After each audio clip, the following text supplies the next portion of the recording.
नमस्कार। स्वागत है आपका मीनाक्षीज़ किचन में। आज मैं आपके साथ कोई रेसिपी शेयर नहीं कर रही हूँ, तो मैं आज आपको अपने साथ लेकर चल रही हूँ एक ट्रिप पर। तो चलिए आज हम चलते हैं वैष्णो देवी की यात्रा पर। तो हम घर से निकल चुके हैं, हम स्टेशन के लिए जा रहे हैं। हम नई दिल्ली से ट्रेन लेंगे सीधा कटरा के लिए। कटरा के बाद मैं आपको दिखाऊँगी।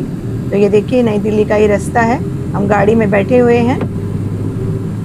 अब डायरेक्टली हम पहुंच गए हैं यहाँ पर ये कटरा के स्टेशन पर। अब यहाँ से जाएंगे हम होटल के लिए, वहाँ पर हम फ्रेश वगैरह होएंगे, उसके बाद हम निकलेंगे यात्रा के लिए। तो ये देखिए सुबह सुबह नज़ारा है कटरा का। सुबह 6 बज रहे हैं इस समय और हम निकल चुके हैं यहाँ से अपनी यात्रा के लिए। अब यात्रा हमने शुरू कर दी है यहाँ से। ये देखिए माता की चुनियाँ यहाँ पर बंधी हुई हैं खूब सारी। तो चलिए आप भी हमारे साथ यात्रा कर लीजिए माता वैष्णो देवी की। यहाँ से यात्रा शुरू होती है। ये कुछ दुकानें हैं शुरुआत में। अब ये बाढ़ गंगा आ गई, काफ़ी बारिश पड़ रही थी तो काफ़ी पानी है बाढ़ गंगा में इस बारी, वरना कई बारी पानी नहीं होता, एकदम सूखी हुई होती है। तो ये देखिए इस तरीके का नज़ारा है ये। अब ये आ गया हमारा गीता मंदिर। यहाँ से हाथ जोड़कर हम आगे निकल पड़े। थोड़े से आगे जाने के बाद ये आ गई हमारी चरण पादुका। यहाँ पर भी आप दर्शन कर लीजिए। तो हमने अपनी यात्रा पुराने वाले रास्ते से ही शुरू की है। एक रास्ता और बन चुका है अर्धकौरी तक पहुंचने का। फिलहाल हम पुराने वाले रास्ते से ही यात्रा कर रहे हैं। नए वाले रास्ते में शायद चरण पादुका भी नहीं आता है। तो ये देखिए लड़कियां बैठी हुई थी, कंजकें बैठी हुई थी रास्ते में। घोड़े भी चलते हैं अगर कोई पैदल ना चल पाए तो। कई लोगों ने रास्ते में इस तरीके से घर बनाए हुए थे। लोगों की मानता है अगर आपका घर नहीं है तो इस तरीके से घर बनाने से आपका अपना घर बन जाता है। अब हम अर्धकुंवारी पहुंच चुके हैं। यहाँ पर माता की गर्भजून की गुफा है। गर्भजून की गुफा में माता 9 महीने तक रही थी। यहाँ से हमने नया रास्ता लिया है भवन पर जाने का। तो हम पैदल ही जा रहे हैं। यहाँ से बैटरी कार भी चलती है। अगर आपकी प्री बुकिंग है तो उससे भी आप यहाँ से जा सकते हैं। तब उसमें आप तुरंत ही 15 मिनट में भवन पर पहुँच जाते हैं। तो हम पैदल ही जा रहे हैं।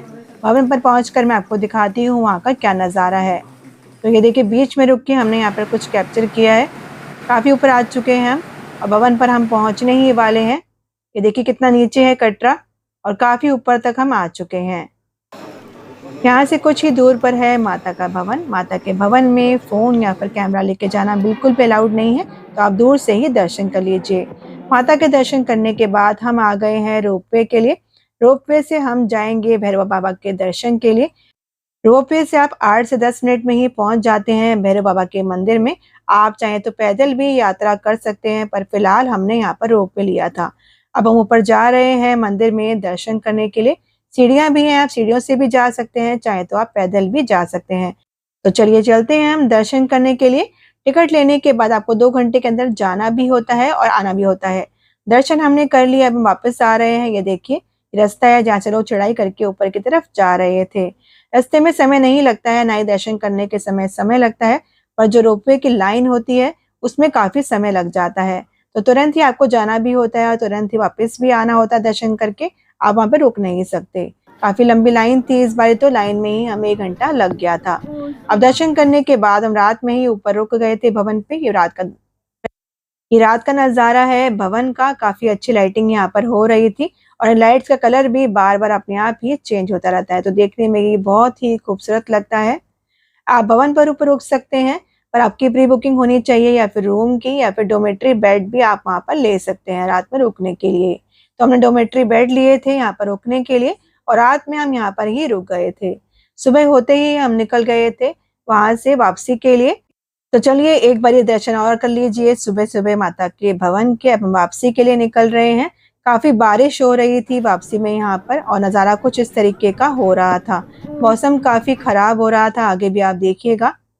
ये देखिए काफ़ी धुंध हो रही थी यहाँ पर और इस तरीके का नज़ारा यहाँ पर हो रहा था। बीच-बीच में बारिश पड़ भी रही थी और रुक भी रही थी। बीच में 1-2 बार धूप भी निकल गई थी, पर इस तरीके का ही मौसम हो रहा था। 1-2 जगह पर तो पत्थर भी ऊपर से गिर रहे थे बारिश की वजह से, पर कुछ जगह पर शेड लगा हुआ था तो उससे काफ़ी बचाव हो गया था। ये देखिए एकदम धुंध हो रही है, कुछ भी नहीं दिख रहा है, काफ़ी बारिश भी हो रही है। बारिश पड़ भी रही थी और रुक भी रही थी, पर हमें तो अरे वापसी क्या के लिए दिखा रही निकलना हो? था, इसलिए हम रुके नहीं। ये देखिए काफ़ी बारिश हो रही है। जहाँ पर शेड नहीं था वहाँ पे हम कुछ देर के लिए रुक गए थे बारिश से बचने के लिए। वैसे तो हर जगह ही शेड बना दिए गए हैं। हमारे साथ काफी सारे लोग शेड के नीचे ही रुक गए थे बारिश से बचने के लिए। ये देखिए इस तरीके से घोड़े वाले भी खड़े हो गए थे, वो भी वेट कर रहे थे कि बारिश रुके तो सब आगे निकले। कुछ देर बाद बारिश रुक गई थी, फिर हम आगे के लिए निकल गए थे। ये छोटा सा मंदिर रास्ते में बना हुआ था तो मैंने इसको कैप्चर कर लिया। वापसी में हम नए वाले रास्ते से आए थे, वो एकदम साफ था और विश्राम करने के लिए लगी हुई थी इस तरीके की सीटें जिसे आप खोलकर आसानी से बैठ सकते हैं। वापसी में पहुंचने के बाद हमने बाणगंगा पर पहुंचकर यहाँ से ऑटो ले लिया था अपने होटल के लिए। कुछ देर बाद आराम करने के लिए हम निकल जाएंगे स्टेशन के लिए, जहाँ से हम ट्रेन पकड़कर अपने घर के लिए पहुंच जाएंगे। आपको मेरे साथ ये यात्रा करना कैसा लगा ज़रूर बताइएगा। अगर आपको अच्छी लगी तो प्लीज़ लाइक, शेयर और सब्सक्राइब ज़रूर करिएगा।